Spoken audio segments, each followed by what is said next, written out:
할렐루야. 4월 6일 수요일 새벽 예배를 우리 하나님께 올려드리겠습니다. 온 맘 다해 찬양하겠습니다.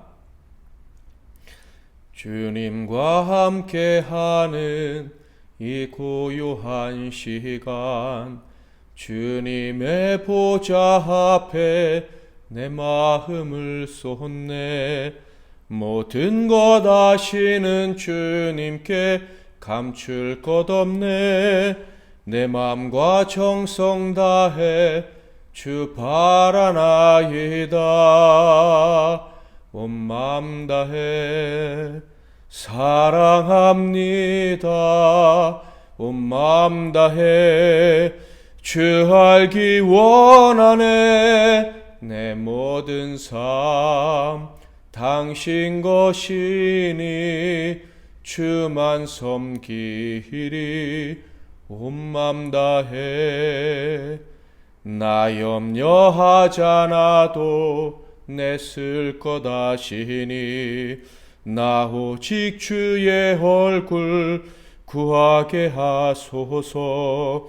다 이해할 수 없을 때라도 감사하며 날마다 순종하며 주 따르오리다. 온 맘 다해 사랑합니다.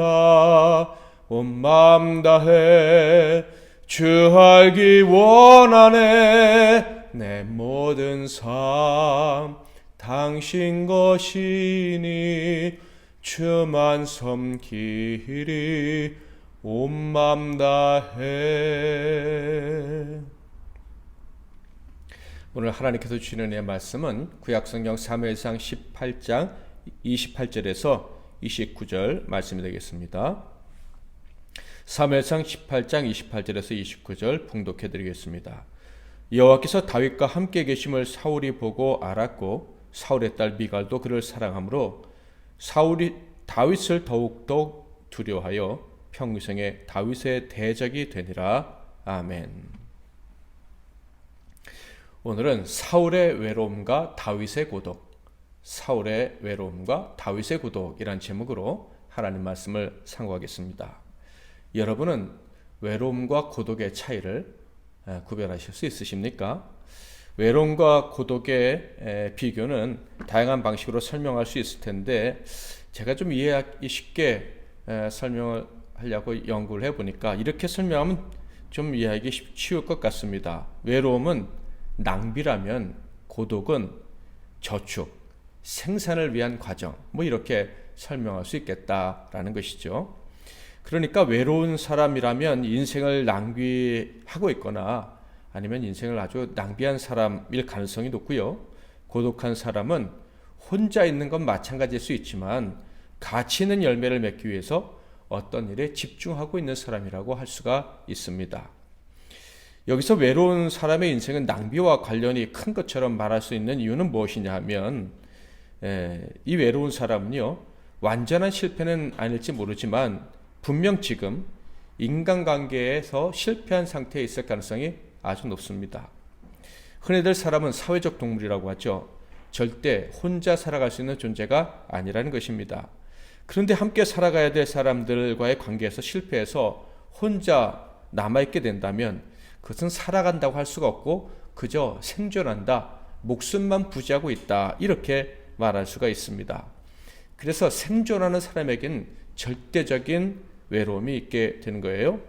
그러므로 외로운 시간을 보내는 사람은 그 시간을 생산적으로 사용할 수가 없고 의미 없이 낭비할 수밖에 없는 것입니다.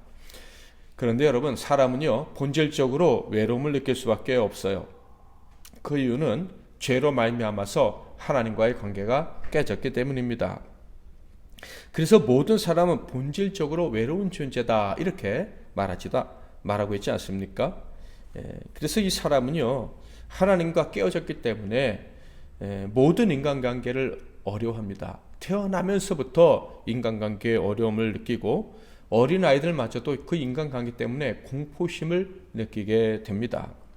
외로운 상태를 두려워할 뿐만 아니라 외로워질까봐, 더 외로워질까봐, 그래서 버림받을까봐 두려워하면서 살아가는 것이 인생이다라는 것이죠.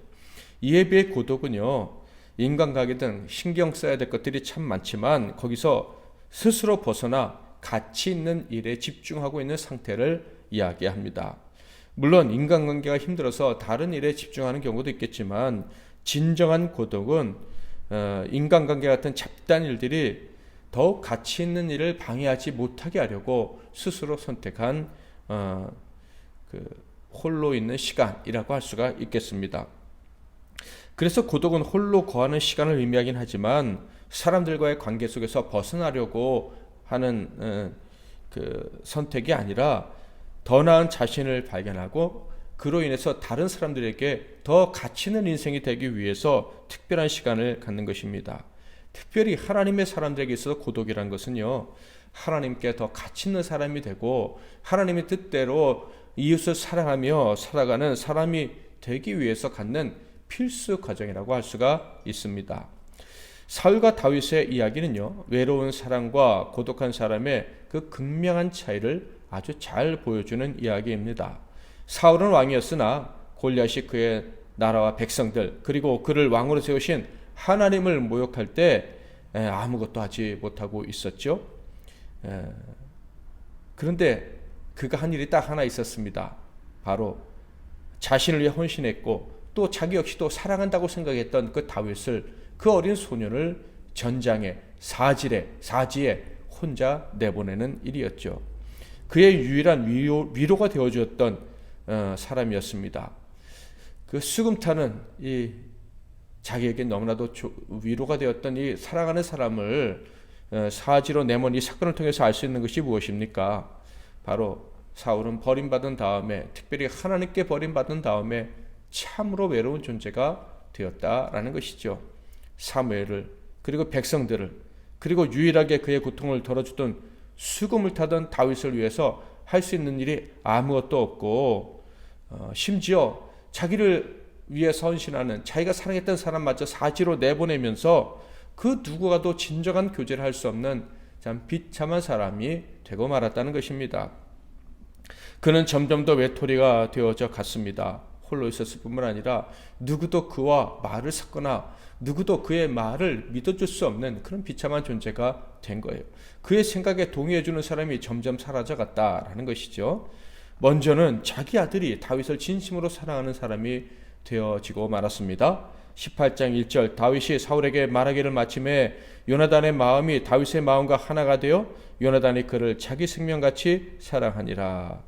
사울은 다윗을 사지로 내몰았지만 그는 당당히 승리하고 돌아왔습니다. 그러자 아들이 그를 사랑하게 됩니다.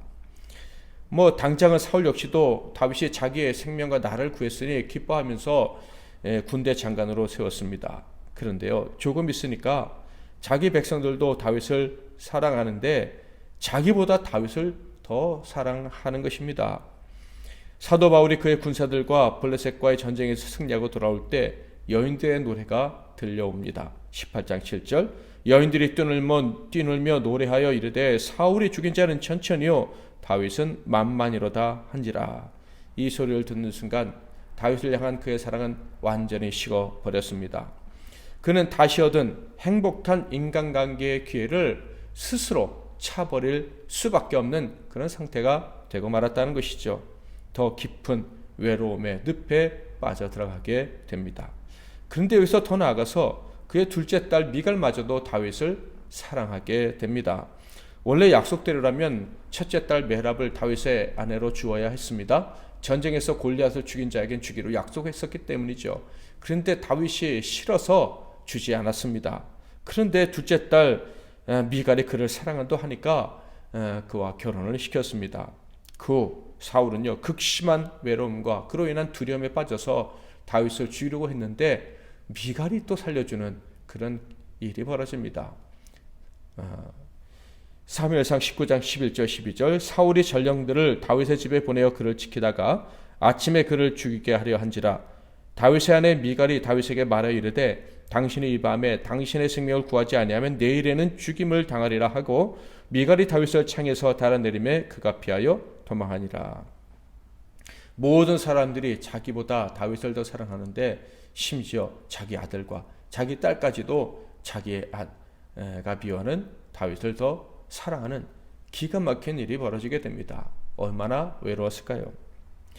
이렇게 사울은 모든 사람과의 관계가 틀어지고 그래서 누구보다도 슬프고 그로 인해 고통스러운 자가 되고 맙니다.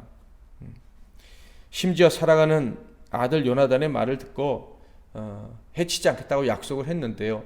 그럼에도 불구하고 또 창을 다윗에게 던져버리고 이제 요나단으로부터 자기 아들로부터도 완전히 신임을 잃어버리는 그런 사람이 되고 맙니다.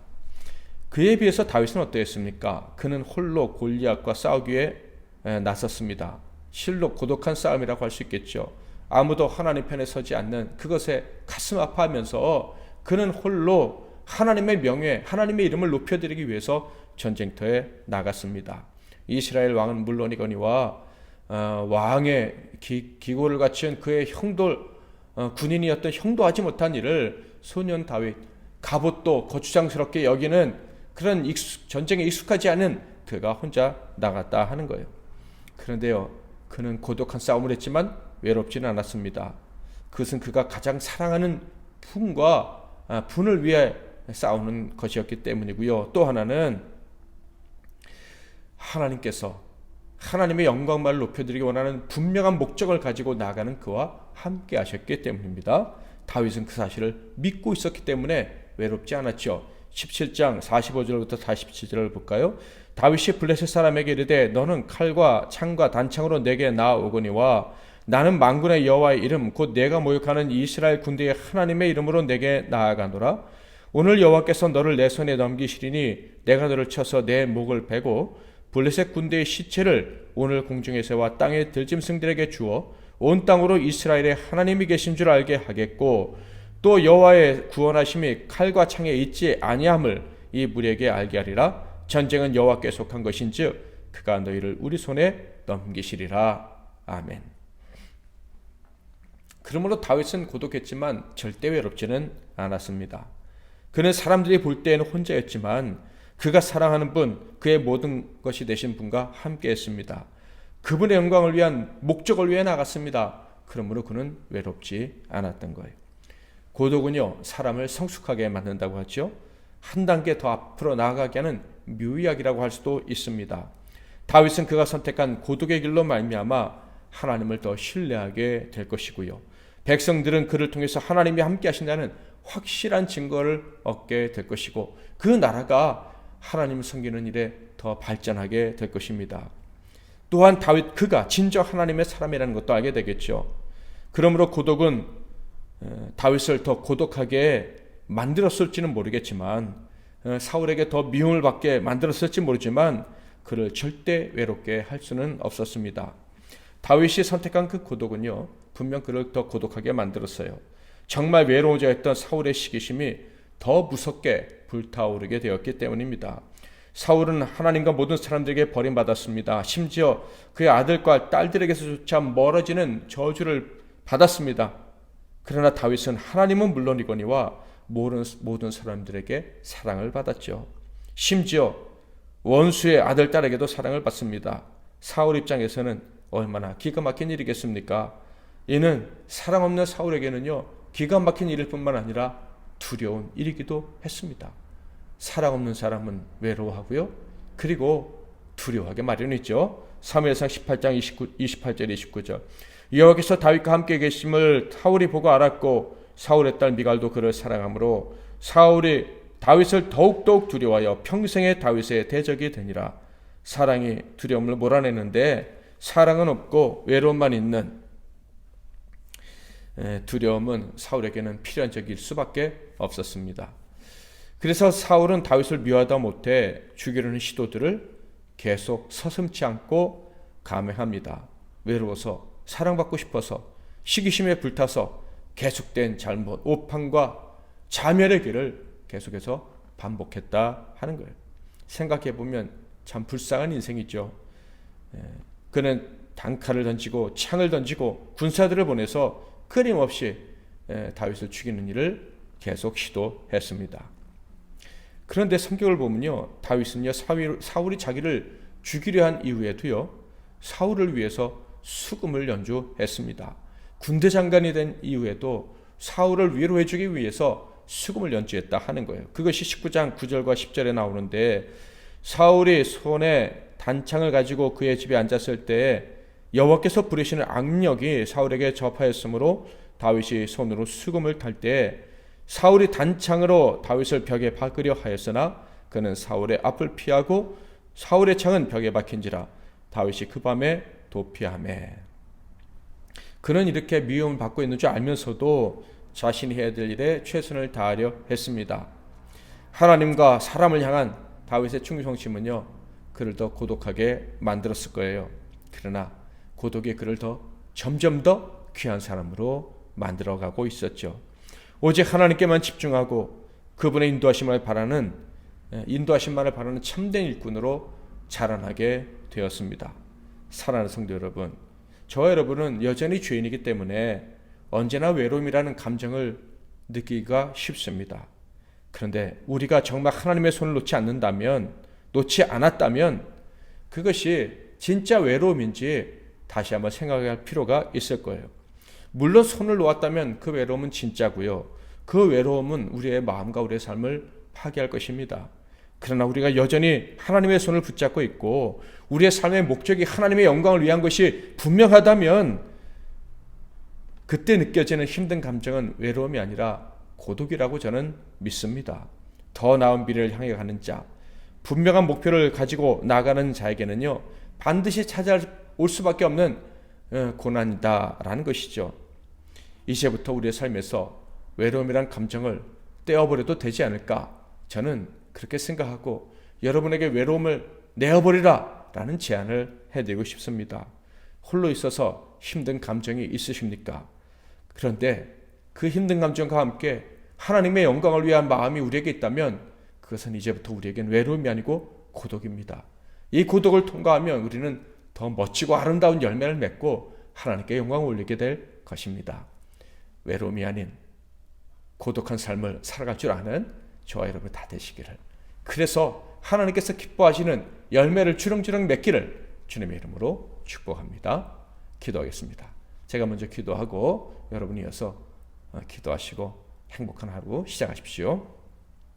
하나님 아버지, 오늘 말씀을 통해서 악인의 외로움과 의인의 고독에 대해서 깨닫게 해주시니 감사합니다.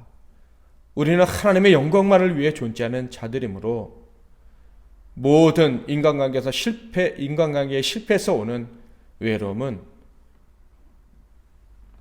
우리에게 정당한 감정이 아님을 오늘 분명히 깨닫게 되었습니다. 때로는 우리가 인간관계에 실패할 때가 있지만 하나님, 그 모든 상황 속에서도 우리는 하나님의 영광만을 꿈꾸는 자가 되겠습니다. 고독의 길을 걸어가겠습니다. 그래서 결국 하나님의 영광을 드러내고 모든 사람들과의 관계도 회복하고 그들을 심지어 살려내는 그런 복된 인생들이 다 되게 하옵소서. 예수 그리스도의 이름으로 기도하옵나이다. 아멘.